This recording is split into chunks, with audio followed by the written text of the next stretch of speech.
All right, let's just jump right in.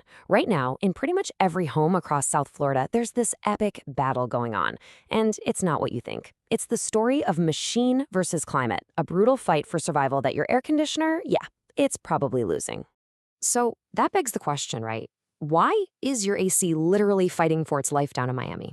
What's going on?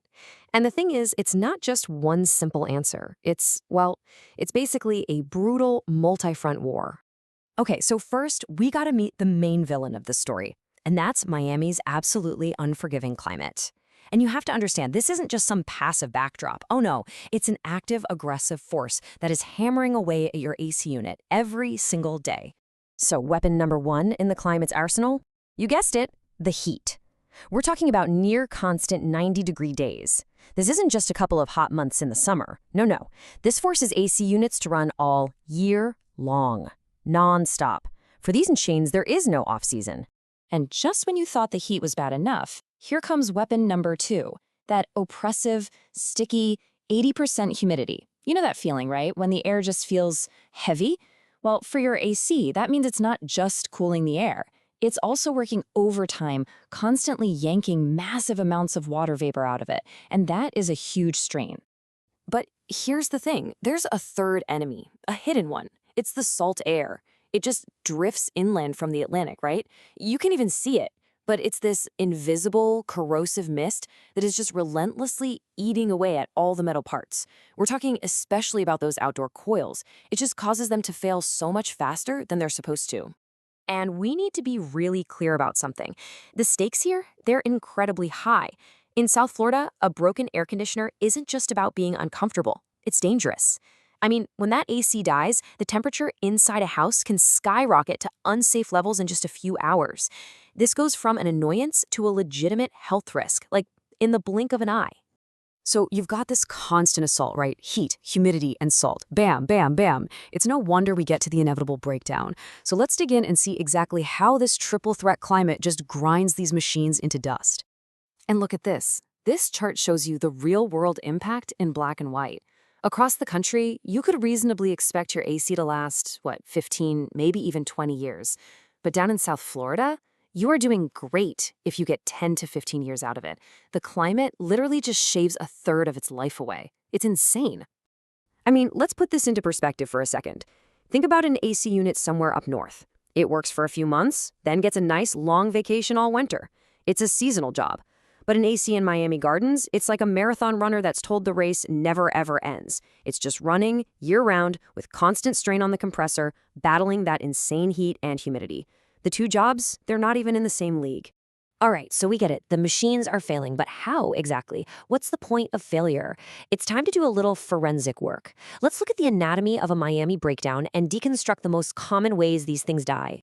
And usually, it boils down to one of these four major culprits. You've got refrigerant leaks, you've got electrical failures, clogged drain lines, and the big one, the heart of the system, compressor burnout. So let's take them one by one and see how they tie directly back to that climate war. Okay, first up, refrigerant leaks. The refrigerant is basically the lifeblood of your AC. So what happens? Well, that salty air we talked about literally eats tiny little pinhole leaks into the coils outside. At the same time, the constant vibration from running 24/7 loosens up all the other connections, so the system just slowly bleeds out. And you'll know it's happening when the air isn't cold anymore and you see that telltale ice forming on the unit. Next up, the electrical system, basically the AC's nervous system, just gets fried. Look, extreme heat and constant moisture are a nightmare for electronics. They just chew through wire insulation and corrode all the connections. And then there are the capacitors. Think of them like the spark plugs that give the motors that big jolt to get started. Well, they just get baked alive by the heat. It's super common for them to fail every 3 to 5 years. And this next one, this is a direct result of all that humidity. The AC is pulling gallons and gallons of water out of the air every day. And that water has to go somewhere, right? It goes down a drain line. But since that line is always wet and dark, it becomes this perfect little petri dish for algae and mold. Eventually, it clogs up, the water has nowhere to go, and it backs up. The whole system can literally drown itself, and you end up with a nasty water stain on your ceiling. So when the inevitable finally happens, when that cold air stops blowing, it's not just a service call, it's an emergency response. So let's look at the specialized counterattack that's been developed for this kind of high-stakes environment. And in this situation, speed is everything. We're not talking about waiting days for an appointment.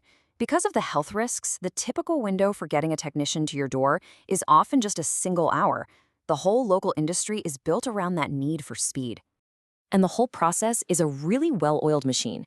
You call, and a dispatcher immediately sends a tech with an ETA. When they get there, they're not just guessing. They're using digital tools to pinpoint the exact problem and give you a written estimate right then and there. And the best part, they usually have the parts they need right on the truck. So they make the repair, test the system, and get that cool air flowing again. It's all about precision and getting it done fast.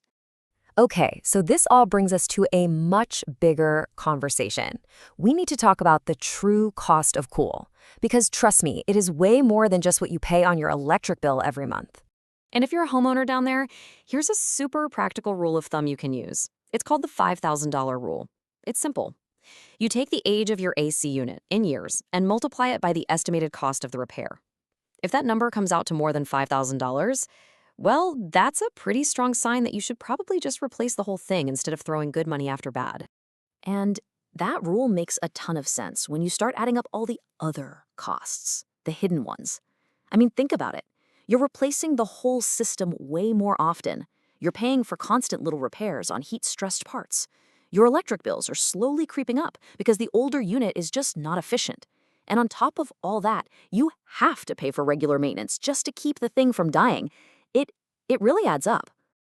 All right, if you take away only one thing from all of this, let it be this. When it comes to your AC surviving in a place like Miami, the brand name on the side of the machine, it doesn't matter nearly as much as the quality of the installation. Seriously, having a pro who does the sizing calculations correctly and installs it perfectly, that is the single biggest factor for long-term reliability. It's all about the install. Which kind of leaves us with one last pretty big question to chew on. You know, this whole story, it's about Miami today. But as our climate keeps getting more intense all over the world, you have to wonder, right? Is what's happening in Miami just a preview of what's coming for everyone else? Will every city sooner or later have to face this cost of cool?